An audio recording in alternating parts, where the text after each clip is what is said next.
loss of fertility of land and its ability to give you nutrition is diminishing. And as we deplete groundwater, or as we pollute it, we do both things. Right. We are depleting it and we are polluting it. As we go along. As we deplete, the capacity to deal with dry weathers diminishes. Right. That, in other words, means that the crops and the maturity time is disturbed. Right. So if the earth is drier underneath and it does not support with nutrition and water and moisture, That the crop crops requires. requires far more water than we may have. So that means we may have some very, very serious threats of linking for soil quality, fertility, and the nutritional value of the crops that we have. Oftentimes, we think disasters are climate change. Right.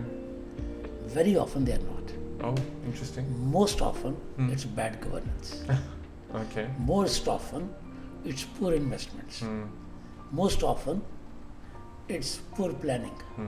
And most often, it is anti-poor bias of the development allocations. What happens is that all the allocation of resources, and we have very, very limited resources, are coming to elite neighborhoods. Right. And we are increasingly creating gated communities like barriers and defense for the middle classes at the cost of food security, because they are eating up our agriculture belts. To make things worse, we think the disasters are because of climate change. But what if we are blocking the way of water with our human settlements, with illegal settlements? What if we are bridging River Sindh to protect our lives and our crops, standing crops, at the cost of the poor people's crops? Last year's heat wave, the scientists modeling showed that it was once in 10,000 years.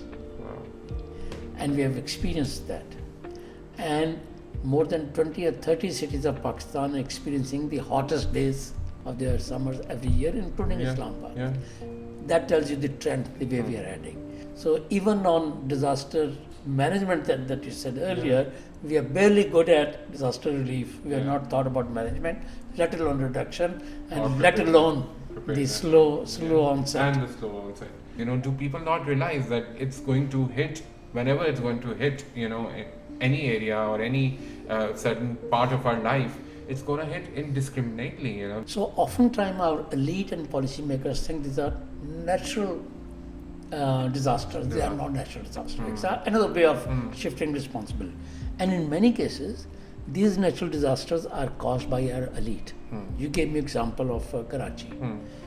Most of Karachi's defense is at the cost of tributaries of rivers of Karachi that used to drain water out. Exactly. They have blocked that drain. Yeah. So now it has been diverted to poor neighborhoods and low-lying areas.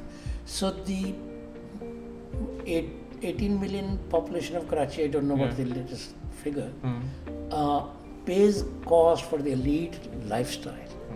And now Bahria has created the biggest settlement there, elite settlement, gated community. So the water that comes from Balochistan, from Koh Suleiman, now it's blocked by the roads and the walls of Bahria. It goes on left and destroys the road network and railway network. It comes to the other side. It causes floods in Liari River, where on the banks of river are the poor people living. So this is the elite planning or elite facilities that are causing damage to the poor and marginalized people, only to protect people because they were on the front. So waterfront neighborhoods will have higher insurance rates, higher disaster, and then these people will have to go elsewhere. Right now, the waterfront is the elite neighborhood, and they think these disasters will not come. But if they visit more frequently, they'll be paying. There'll be questions. It is an extractive system. आप सिर्फ उनसे tax लेना चाहते हैं. You are not committing that what you will do that, and not just that. tax internationally, you don't pay taxes unless you see where they are spent. Right. In our case, taxes first go to the federal government and then the federal government allocates.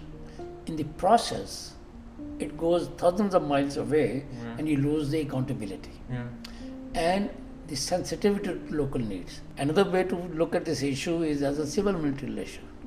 Now we have become by temperament extremely centralized and authoritarian. Somehow we say, ek Allah, ek kitab, ek government, ek qanoon. That's not how it is. I can tell about क्या से कहते हैं desertification in Tharparkar. But then floods I have to teach in some other region. Right. So it's not one geography, it's not one biodiversity, it's not one ecosystem. Right. And because of the over centralization, that is a security as a paradigm, we have reversed the priorities. And then the centralization is very very political to the core. Allocations happen, projects are approved because politicians need to approve them, because the policy makers need to approve them.